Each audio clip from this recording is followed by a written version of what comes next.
Paul with Shirley Fabrication in Tuscaloosa, Alabama. I'm going to do a video on the new cooker we got that I've just built. We've never built one before. We feel like we've got the reverse flow market. We feel like we've got it, that we've got that cooker down pat to where it runs as good as we think we could build it. So I told Tyler a while back, I said, man, we need to consider getting in the general offset market because it's so prevalent, especially out in Texas and everywhere else, that a lot of people building them. And I said, you know, Tyler, it's just really not nothing we can't easily do. We ought to consider it. So a gentleman approached me, Kevin Braun, and asked me would I build him one. And I said, yeah, I will. So I started designing it, thinking about it, looking at cookers everywhere, and we incorporated our stuff in it, stuff that I know that works.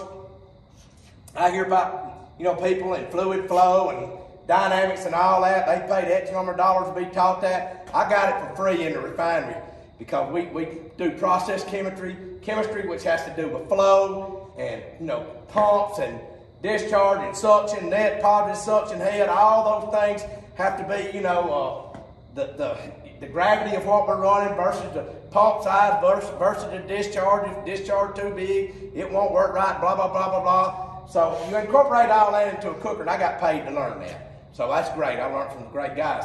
So anyway, we designed this cooker. I got everything I wanted on it, I hope. Is there some things we can do different? Probably. But I like the way we've done it. From the way the stack folds, this stack unbolts right here and folds all the way down instead of coming up here and folds. Nothing wrong with that. I just wanted to do ours like we do it. So we did it like that. The chamber is 3/8 thick. The firebox is 3/8 thick. I'll show you something about the chamber in a minute. On the firebox, I went on in mine, and on the inside, and my buddy Cam, aka Kevin Miller, I talked to him years ago before I ever started building cookers. He was gracious enough to help me along the way, and what I liked about him, he'll tell you the truth. He ain't gonna tell you what you want to hear. He's a competition judge, a fabulous competition cook, him and Deb, and he's always put a grease bridge in an offset cooker, direct flow cooker. In other words, keep oil from going back in the firebox. I saw some that I felt like didn't have a grease bridge, and I said, well, I'm not fixing to do that. So I got a grease bridge in mind where you could actually fill the bottom with water if you wanted to, because it's sealed with it, but you don't want to do that. You could for a heat sink or whatever you wanted to, but it's got a 2-inch frame coming down on an angle with a ball valve up here. Come here, Sharon. Got a 2-inch frame right here coming down with a ball valve. Okay, it's got a probe port here for your digital therms. It's got 2 gauges. I talked to Kevin. I could have put 4. He wanted 2. This shelf right here is removable, where if everyone wants to go back with a stainless shelf, because stainless is so expensive right now, has the 3/16 custom built fenders by us, lights and light boxes. Talked to Kevin about the firebox. I talked to him about the damper around here. I said, do you want a damper? Some people run with the door open, some people don't. He said, no, I want to start my fire and be able to tweak it with the damper. So I put him a damper in here. All this is 3/8. He's going to put his fire in there, and that's the way he's going to do that. Come on the back side, Sharon. Right on the back side, it's got a removable wood box where if he ever wants to take the shelf off, take the wood box off, he can do it. I painted the trailer black. I put linseed oil on the cooker. First one I've ever done. It's not hard to do it. There's some things I'd have done a little different. I got a little greedy and probably put a little bit more on it than I should have. But anyway, now I'm going to get back to starting the cooker up. I started this cooker today. I started the cooker up today, and I was like, oh, what have I done? You know, I knew everything was right, but I didn't have a good fire in it. So I went back, took all the wood back out. I started with smaller woods, and I put a little charcoal in there. I ran this cooker today, and I'll have a video on it. I had it at one point at 355, dead across even, 360, dead across even. And then I had it going up sometimes 260, 250 on one end, 265, 265, 270, 250. You know, up to 20 degrees difference. You could probably get more just by tweaking this damper. He wanted a stack. It sits flat on there like that. We put one that has a 1-inch lip around it. So I cut it off for him. That's what he wanted. You can tweak this. And along with moving that cooker up and down. So you just do a little bit of that. I like the cooker. I'm so happy because, man, it exceeded my expectation on the way it ran. It really, really did. It exceeded my expectations. It ran great. And I'm just so excited. I'm excited for Kevin. Folks are gonna wear me out about when we're gonna be doing them. I don't know yet. I don't know what the price is. Me and Kevin, I told him, don't tell anybody what I charge you for this cooker. I'm gonna sit back and look at all my numbers and make sure I make decent money, because I'm not gonna work for free. Again, this is 3/8, 3/8, this is 3/8, 3/8, 2x3 tubing. All right, now I'm gonna go to the chamber. I did the chamber the way I did it because I'm so used to building cookers that have so much capacity for a short footprint. So what I did, I'm gonna go ahead and show you. I put 3 grates in this cooker. The reason I did it, where if he wants to cook chicken and small meats, he has 3 racks, okay? Here's your fire poker. He has 3 racks. He doesn't have to ever use them. He can take them out if he wants to, okay? This top rack can come out just like that.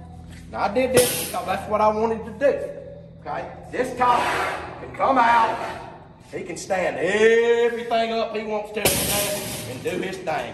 These grates are fixed. They'll come out, but he didn't want them to slide out. So, and I left them a little bit short where it would give me a little room over my flow right here. The flow, it's drafting off below, barely below the grates here.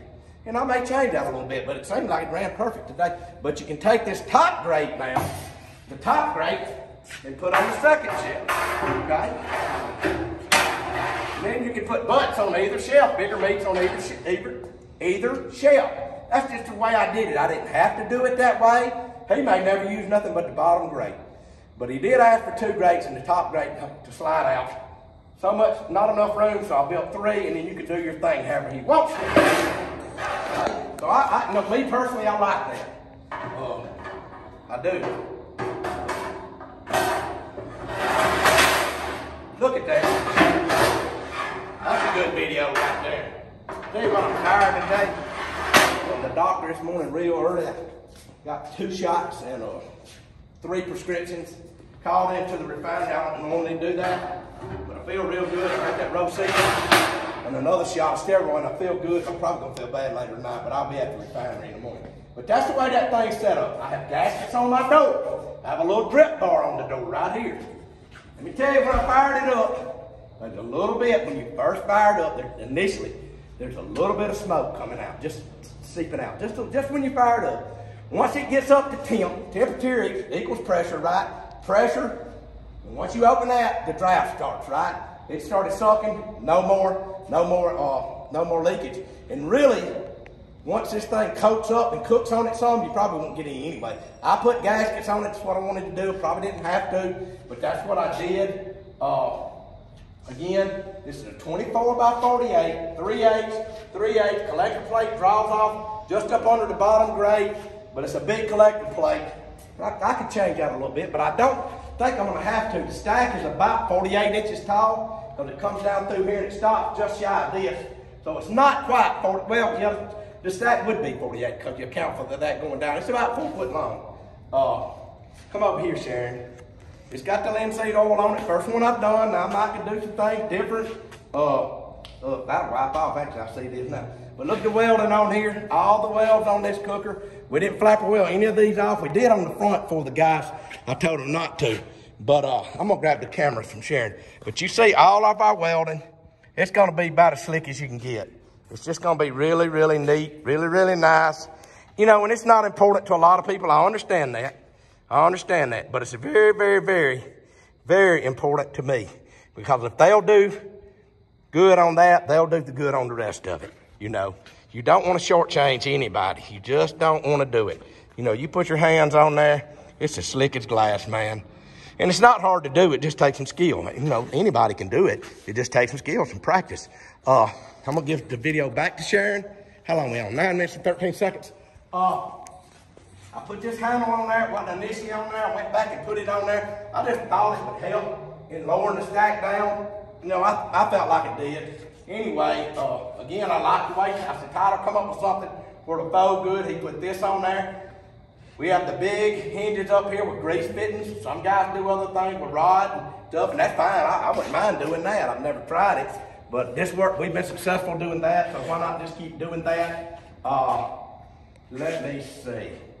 Trailer broke back into the firebox like we do on all our cookers.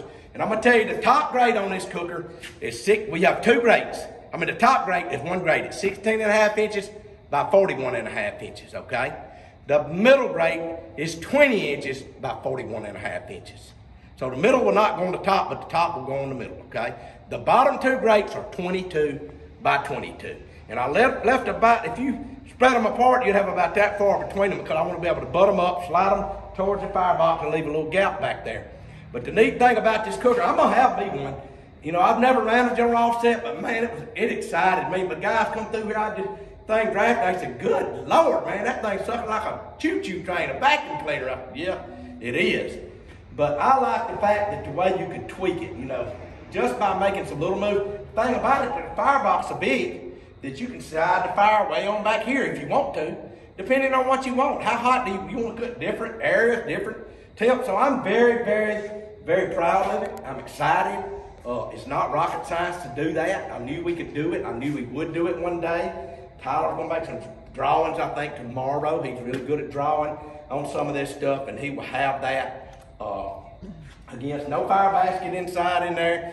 I put just once I put a little bit of charcoal, a little Kingsford, and laid my log across there and hit it with a weed burner, man, it fired right up. And once it got going good, I closed the door and used a damper. But at times I would catch the door right here, and with that handle and get it a little bit more air. Didn't have to have it, but it's just neat that there's so many different things you can do, and I like it. I'm proud of it. Can't say that enough. I think it's comparable to other people in the market. I'll put it right up beside them and let somebody look at it and say, you tell me. You know, I think we're as good as anybody in the country, anybody in the world. So the only thing you'll never see me do is build an insulated vertical cabinet. William Downs, here's your vertical cabinet. I did build this for William Downs. Shelf goes down right here. I'm not going to do a lot of stuff on it. 3 grates in here. You can put charcoal in here and run it, or you can take that out and you have the fire basket right here where you can build a fire. You can pack that thing full of charcoal, in my opinion, close the door, valley, crack the damper, and cook for hours. I can do it. Nobody else might not can, but I can. So, it's a fire poker, but that'll make sure it gets that, Sharon. Let me put this fire poker in the cooker. Where are we at on minutes? 12:22. 12:22. I don't want to go for 15. But again, I'm sure I'll get dinged up by the haters. There's a few of them out there that don't like us. Most people do. Don't look at me like that, Sharon. She's shaking her head. Don't say that, Paul, but I can't help myself, and she knows it. But all in all, when you look at it, man, I don't see. I mean, I'm very proud of it. I'm proud of the guys. I told them what I wanted, what we were going to do. Ross, Tyler, we got in there and figured it all out. And I'm just proud of it. And Sharon helped me put the linseed oil on it, didn't you? She's shaking her head. Yep, you did. I heated it up to do that with salamanders or whatever you would call them. But thank y'all, man. Thank y'all for entrusting us. Again, I don't feel too good. I got a sore throat. This morning I was sick. I was just really sick. But I guess that steroid shot in that Roseven or whatever it was they gave me made me feel better taking the prescription. So I'll be rolling again tomorrow at the refinery. Got the custom wheels and tires. That's what we're putting on trailers. Most of them now. Again, the 2-inch drain, I feel like you need a drain, a really good drain on that cooker. Just open the ball valve. Everything's increased, guys, on steel prices. I only have to go there right now. But anyway, I will sit down and put some numbers on this cooker and we'll market it. But I'm out of here. Thank y'all and God bless.